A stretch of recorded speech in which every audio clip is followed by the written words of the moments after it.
Scarf isn't wearing any pants.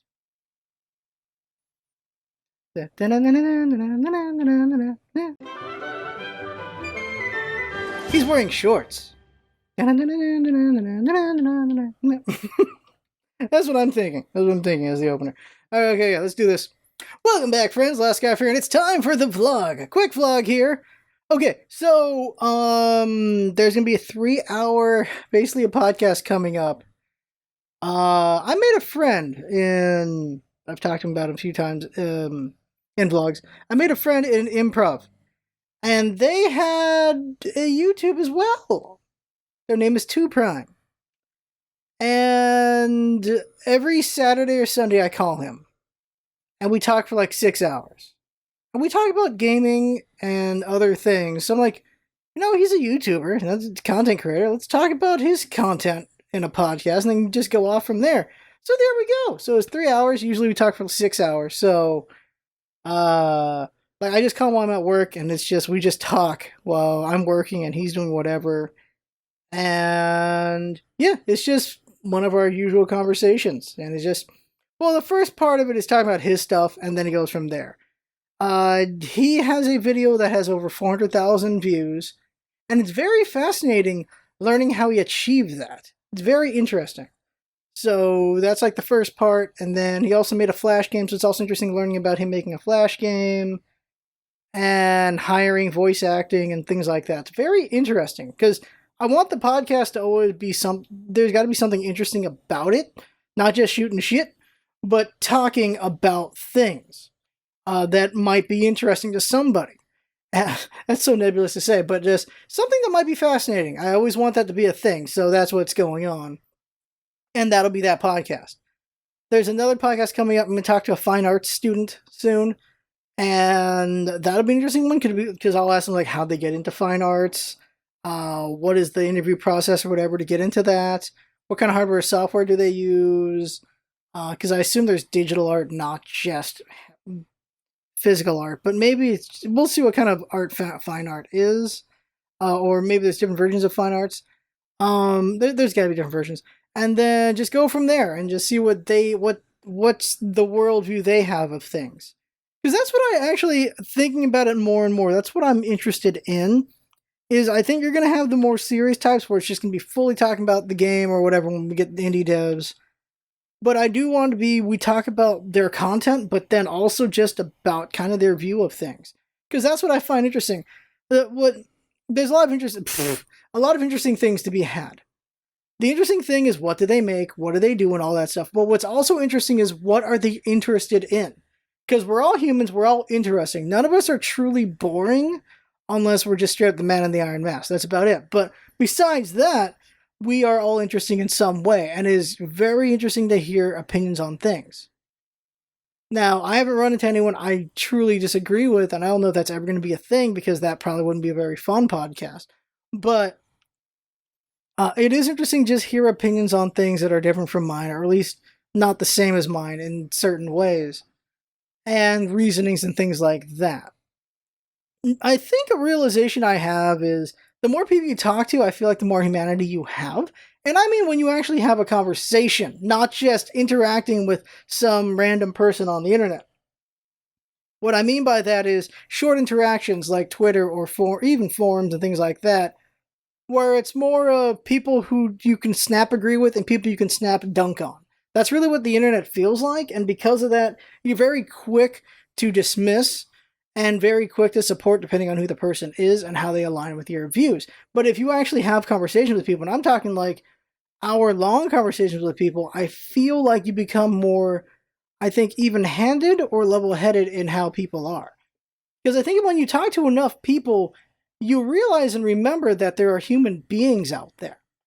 What I mean by that is, again, just saying like, well, someone disagrees with you on Twitter, you can easily just mute them or block them or just dunk on them. And there you go. Or you can sick your followers on them. You can quote tweet. There's a lot of things you can do on just Twitter. Or even with Facebook or some other things. You can just do a lot of different things where you don't really need to fully engage a person. And another problem with just Twitter in general is it just feels like when you do disagree with someone, it's a lot of just them trying to one-up each other. And it's very rare to see people try to find a middle ground. It's just too much like I'm just trying to win an argument instead of just trying to find some mutual ground in an argument. So when you actually interact with people for real, like actually have conversation, real conversation, I feel like you're not trying to really get into argument with each other. You're trying to find some middle area or some understanding with each other, unless it's something you truly, truly have a passion about, which would be, of course, the hot button issues, or just even some niche issues where you're just really passionate about that as well. I think that's something, because you talk to enough people, you remember that they're a human being, but you also remember that they grew up. Everyone was a baby at one point. This is an interesting to think about, is everyone was a baby. And different things made that baby into something else. How they were raised, the environment around them, their own, just what they are, their own way of doing things. All these different combinations of things created that baby into that human being, into that man, into that woman, into that whatever, into that adult, into that child, teenager, old man, whatever. It made them that thing. And you gotta just remember that is a human being, whether you hate them or not.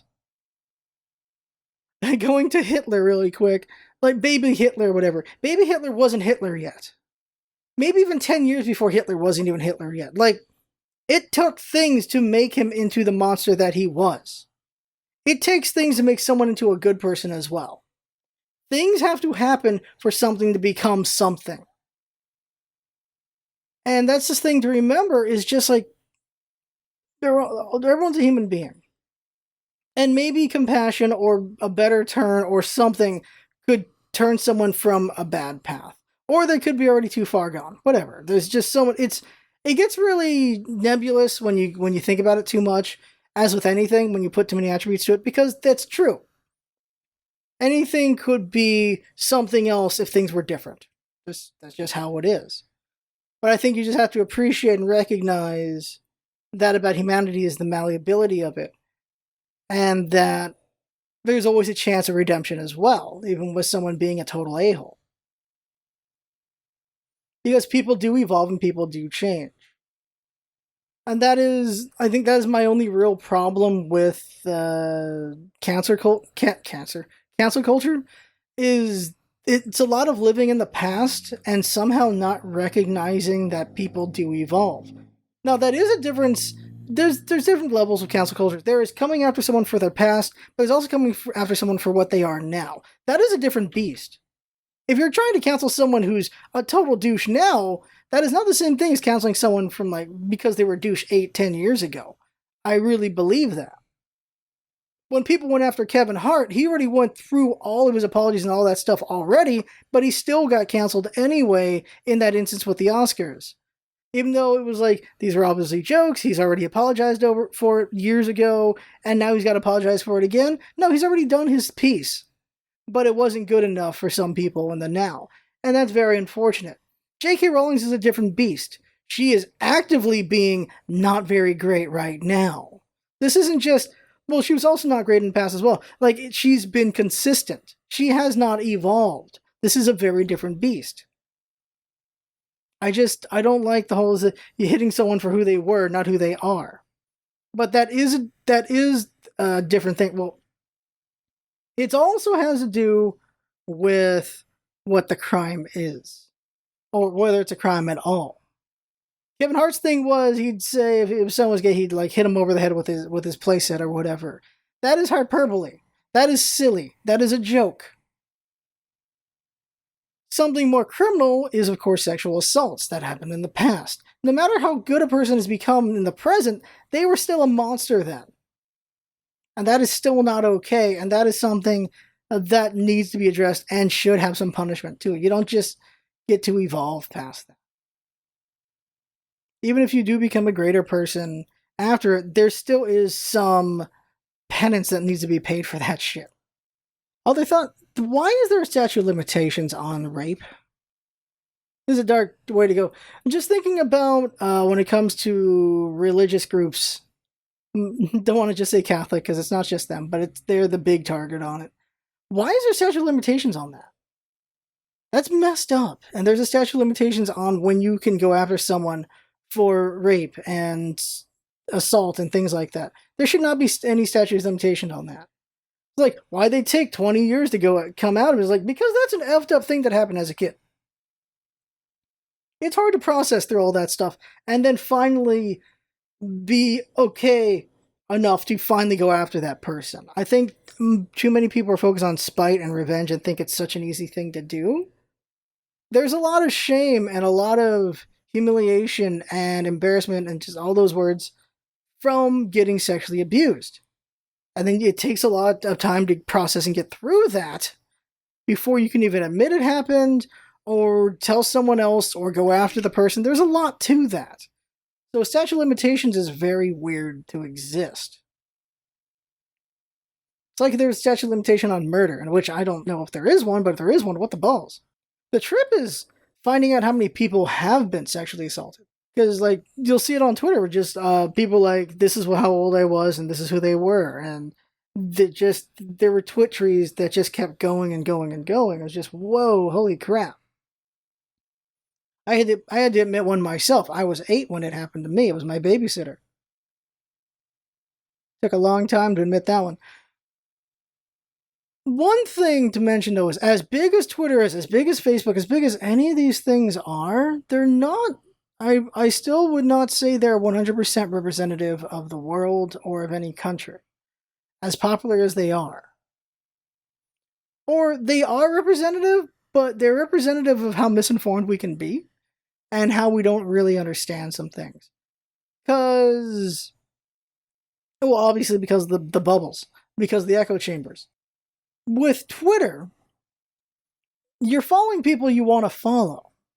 Maybe you're following some people you don't like, whatever. But for the most part, you're following people you want to follow, and they're going to align with your views. And that's the thing about echo chambers, just they're going to align with your views. So then you're just getting a lot of what you want from that. It's why I feel like I'm in a unique situation where, not too unique, but where with Twitter, because I'm following usually people who lean my way, it's going to be more center-left. That's what I'm going to see more. Whereas when I'm at work, it is very, very, very on the right. So because of that, I get to see both sides of things. I get to see things that are in my echo chamber, but I also get to see people and express their echo chambers when I'm at work. It expands my bubble. I can appreciate that, but I also get annoyed by it. So I get to see what the right thinks of the left, and I get to see what the left thinks of the right. I also, because, well, work watches local news, I get to see how Sinclair handles things, because my local news is owned by Sinclair. So I get to see how they're spinning things as well. Thank God we don't watch CNN and Fox and all that stuff at work. Oh, that would kill me. Because then I'd have to deal with those spins as well. But I've seen so many different spins and so many different viewpoints and everything. And just different echo chambers. And just, it is a true point. And that'll be in the podcast just because I was talking with a friend with 2 Prime, is his name. Although I know his actual name, so weird calling him that. It's true, and sometimes you get caught in it, is both sides will use the most extreme idiot of the other side as proof of the rest of the group. And like, for me, we see like those people who complain and like the insane people who are at those councils where they're like, we shouldn't be covering the visage of God with a mask and all that. Like, that's insane. That's really stupid, and people actually do that. And that is going to be, like, the insane part that you use to make fun of the rest of the people who don't want to wear masks. Some people really think it's a freedom thing. And anyone who doesn't want to wear a mask outside of medical reasons is an idiot in my book. I just can't. I honestly can't. There's no good argument against it. They're uncomfortable. They're not fun. I agree. Stop being a baby. You grew out of it. You little baby. Hey, you're 23 years old. You can't wear a mask. Hey, you're 33 years old and you can't wear a mask. Oh, I didn't know he's not capable of doing such a thing. I didn't know. Oh, yeah, you just gonna wear a mask anymore. I just can't believe it. I would get punched in the face if I said that to an actual adult. Just picture that, because I'm 5'5". Just picture you being like 6 foot something, and some 5'5" guy goes, looks up to you and says baby talk at you. Imagine that. Like, just looking at it like, what the fuck? The thing, though, is if they're that random thing, if a smaller dude is really close to you and they talking crap, you still don't want to really start a fight there because they've got the advantage on you. Real just quick fight advice. When you're small, you want to be close, because if you're close, they're going to have a hard time dealing with you. Because you don't need as much distance to really get a really good hit in. While a taller person needs more distance to get a real good hit in. Because if they're really close, then they're just too close to really get a good move at it. While as a shorter person is going to be just, they're in good range for things. Your worst opponent in fighting is someone who's the same height as you, because you have the same reach, so you don't have any advantage or disadvantage. It comes more down to skill and speed and all that stuff. Why did I go on that little baby tangent? I just can't be patient when it comes to masks, because where are we at? We're months in. We've been very slowly pulling the band-aid or pulling the tape off instead of just ripping it right off. Other countries have handled this thing very quickly, and we have been so slow. We've been so weak in our response that it's just still going. Other countries are just done. They're just like, all right, we're good. No one's got it anymore. We're good. No one's allowed in until this whole thing's over, but we got it tight. We're good. Oh, we're just screwed here. And I got so many people at work who think it's a conspiracy. It gets really frustrating to hear. Someone at work is convinced that this is a conspiracy to collapse the economy. That this is a conspiracy to put in like martial law and be more controlling of the country. A conspiracy to screw up the election for Trump, which is the stupidest one. Why would you start this early? Another one is, it's an excuse the other way around. It is a conspiracy to conspiracy by China to give Trump something to make an excuse for so that he can do well with the election. It's just, what the fuck? Like, these are all ideas from the right. It is so weird. They think it was the last one was like a positive conspiracy. Like, it's screwing a lot of people over, but we're gonna have Trump for 4 more years. Like, what the fuck? I just can't. I don't. He's a nice guy, but what the hell is that mindset? Things be crazy.